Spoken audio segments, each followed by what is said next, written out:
Les élèves de la 12e année baccalauréat option BIOF, bonjour. Je vous présente une nouvelle vidéo intitulée La démodulation d'amplitude.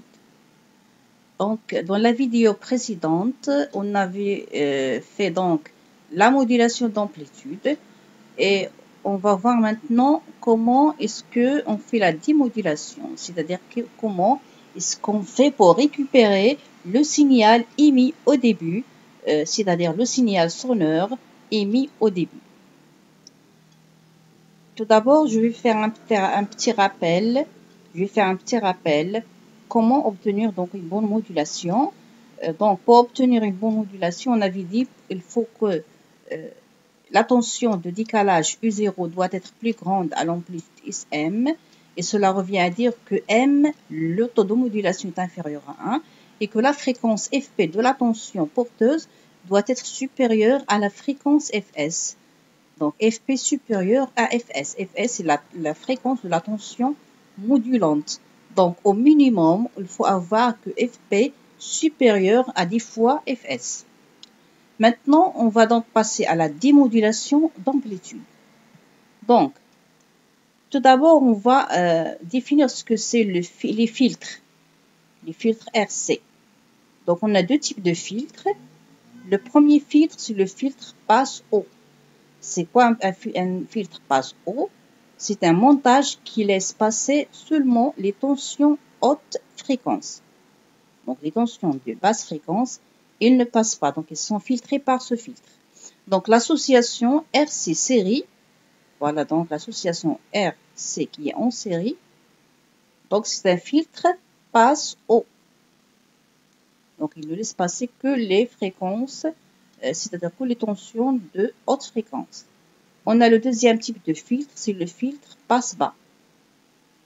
C'est un montage, donc, comme son nom le dit, donc c'est un montage qui ne laisse passer que les tensions de basse fréquence. Donc l'association, voilà, l'association cette fois-ci en parallèle des pôles R et C, c'est un filtre passe-bas. Donc filtre passe-haut, en série, filtre passe-bas en parallèle.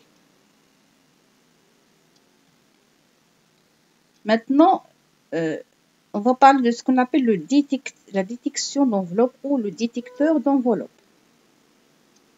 Donc, c'est quoi un détecteur d'enveloppe? C'est un quadripôle qui est constitué par une diode et d'une association RC parallèle qui constitue un filtre passe-bas. Donc, comme on a dit, un filtre passe-bas ne laisse passer que les tensions de fréquence de basse fréquence.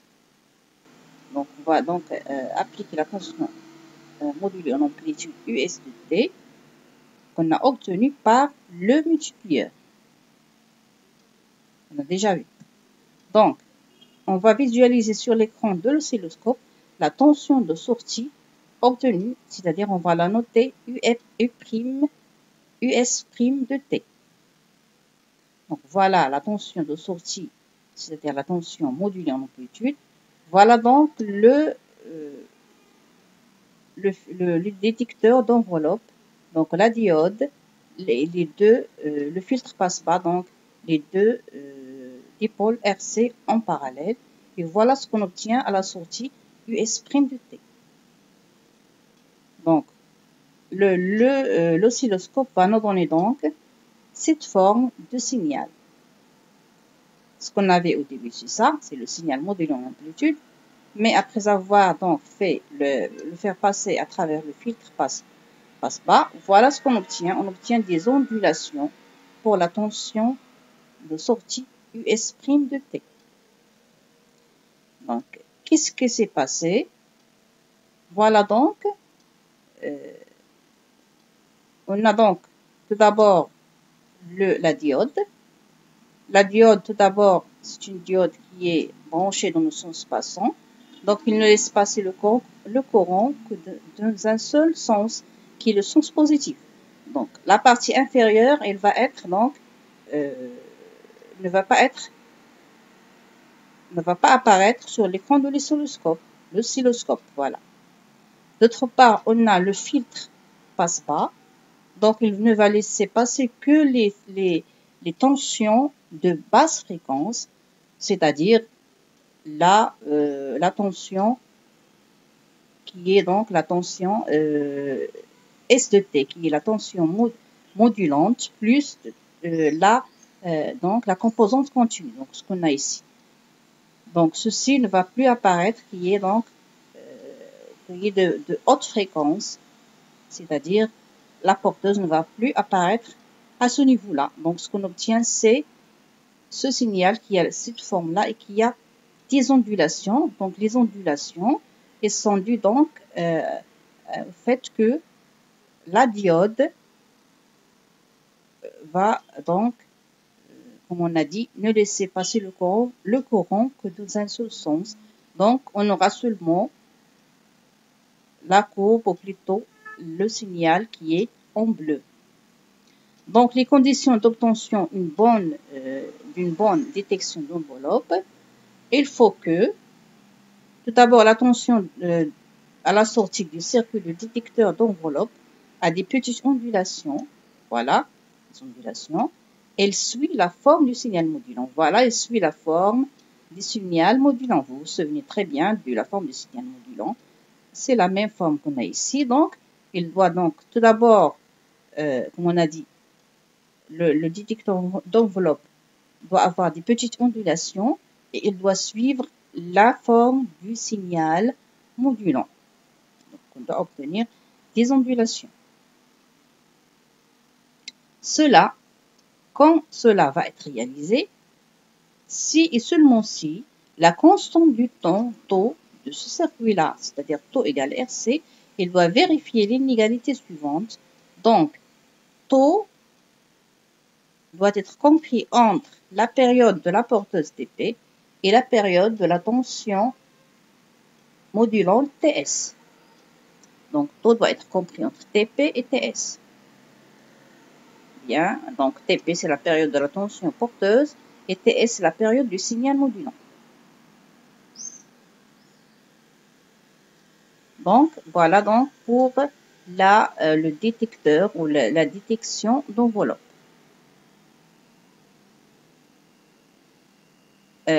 Donc, vous avez vu pour le signal bleu, il est toujours décalé par rapport à l'axe du temps. Donc, il faut maintenant éliminer la tension U0 qui est la tension de décalage. Donc, qu'est-ce qu'on fait? Qu'est-ce qu'on fait pour éliminer U0? On ajoute à la sortie du détecteur d'enveloppe un dipôle R', C'. En série cette fois-ci, va constituer quoi? Un filtre passe-haut. Donc, qu'est-ce qu'elle va faire? Elle va éliminer les tensions qui sont de basse fréquence. On a U0, c'est une tension qui a une fréquence nulle, c'est une basse fréquence. Donc, elle va l'éliminer. Donc, on n'aura plus donc, de décalage. On obtient donc la figure suivante, la forme donc suivante. Donc, voilà, donc on a mis le filtre passe-haut, C', R', C'. Donc, cette fois-ci, on va obtenir donc US' de T à la sortie.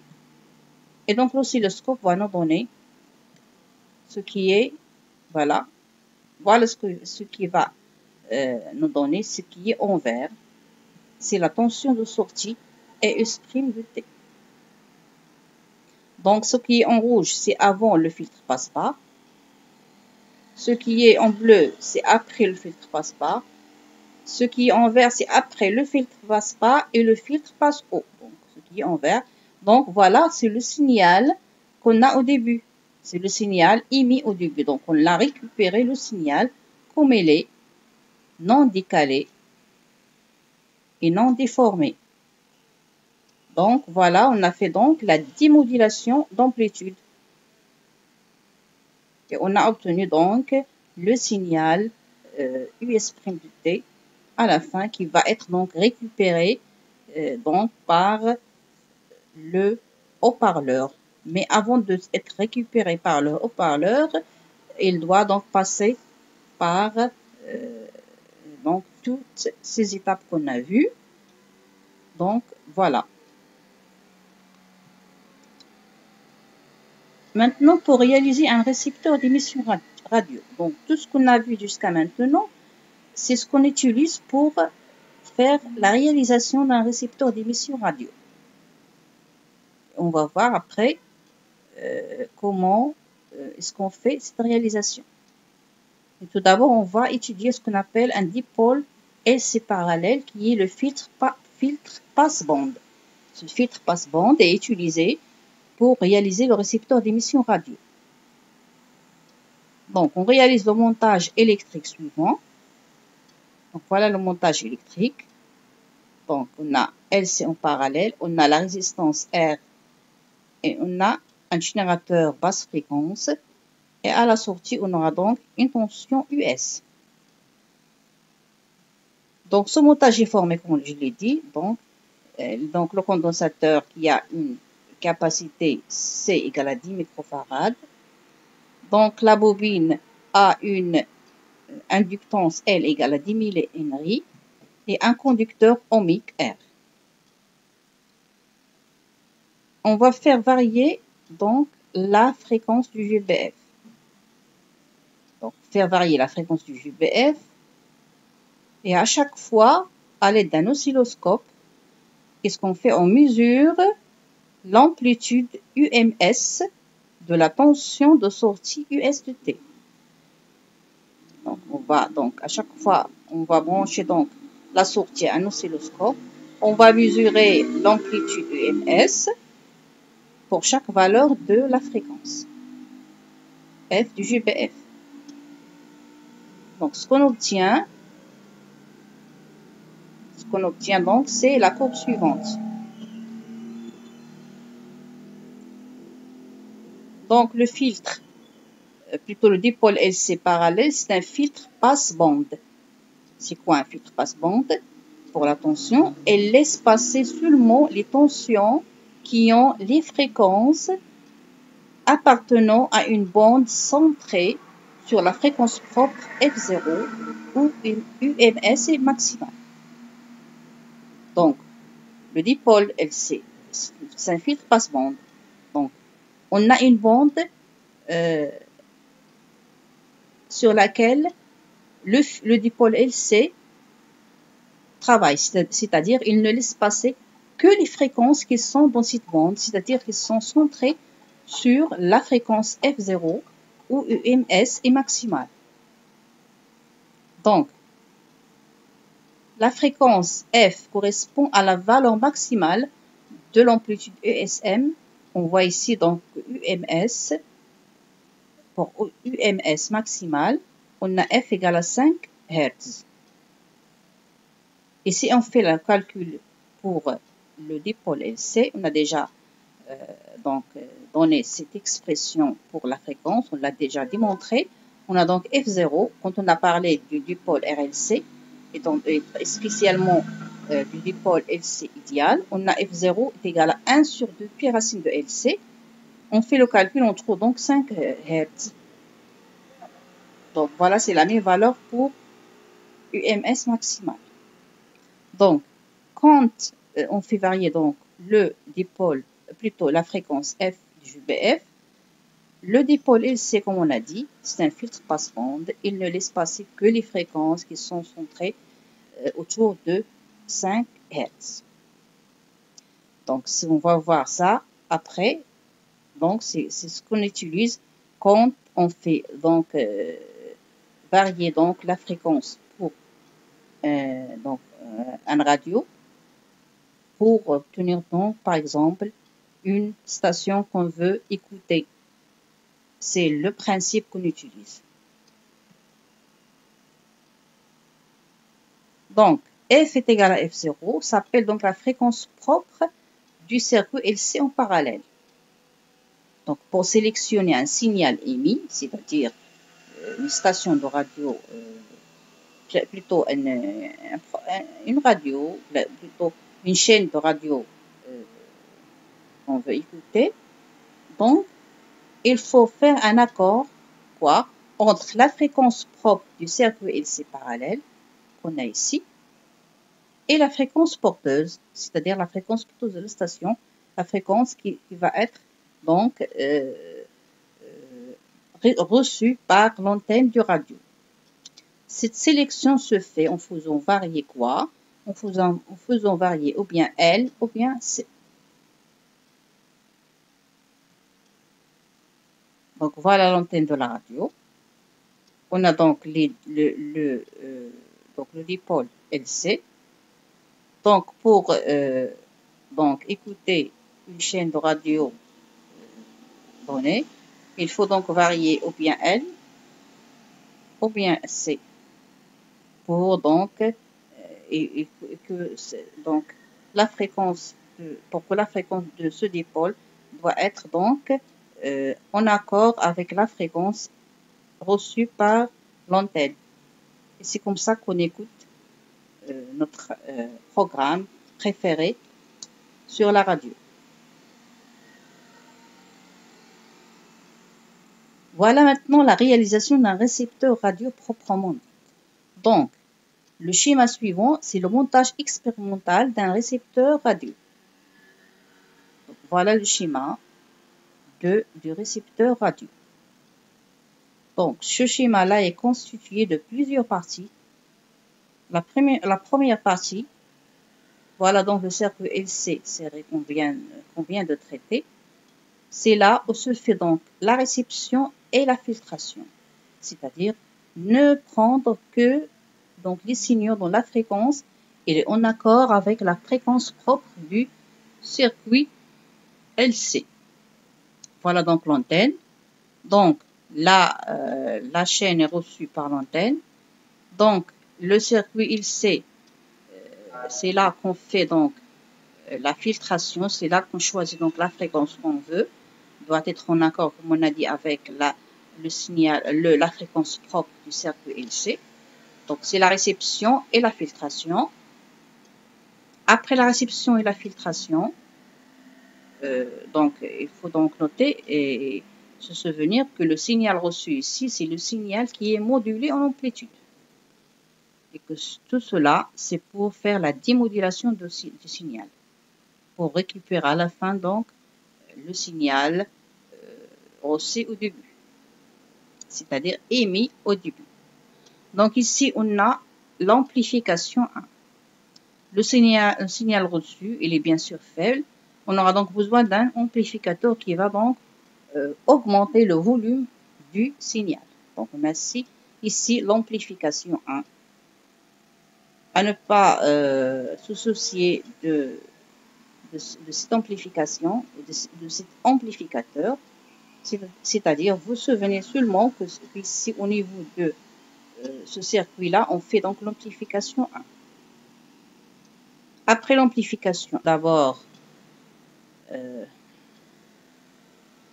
donc la démodulation d'amplitude, donc qui constitue tout d'abord des détecteurs d'enveloppe. La détection d'enveloppe au niveau donc de la bobine et du dipôle, plutôt du filtre passe-bas. Et on a ici le filtre passe-haut pour supprimer donc la composante continue. Donc on a ici donc le filtre passe-haut. Et ici on va donc obtenir ici donc le signal qui est démodulé. Et on a enfin l'amplificateur, le deuxième amplificateur au niveau de la sortie. Et donc ici, on va obtenir donc le signal sonore qui est bien celui qui est reçu au début par le microphone à la station de radio, c'est-à-dire par le présentateur dans la station du radio. Voilà. Donc voilà comment ça fonctionne donc, la réalisation d'un récepteur radio. Conclusion. Donc un récepteur radio AM comme amplification modulation d'amplitude est constitué par les éléments suivants, ce sont les éléments principaux, l'antenne, le dipôle d'accord, ici, le dipôle LC parallèle, et le circuit de démodulation, c'est-à-dire tout ça, c'est principalement, sans bien sûr parler de l'amplificateur, mais ce qui est principal, donc ce sont ces 4 éléments, l'antenne, le circuit d'accord, le dipôle LC parallèle et le circuit de démodulation. Donc voilà pour la démodulation d'amplitude et la réalisation d'un récepteur radio. Donc j'espère que vous avez compris comment ça se passe. Et comme ça, je termine donc la présentation de la partie électricité de la deuxième année baccalauréat option BIOF pour cette année. Et à très bientôt pour une nouvelle vidéo.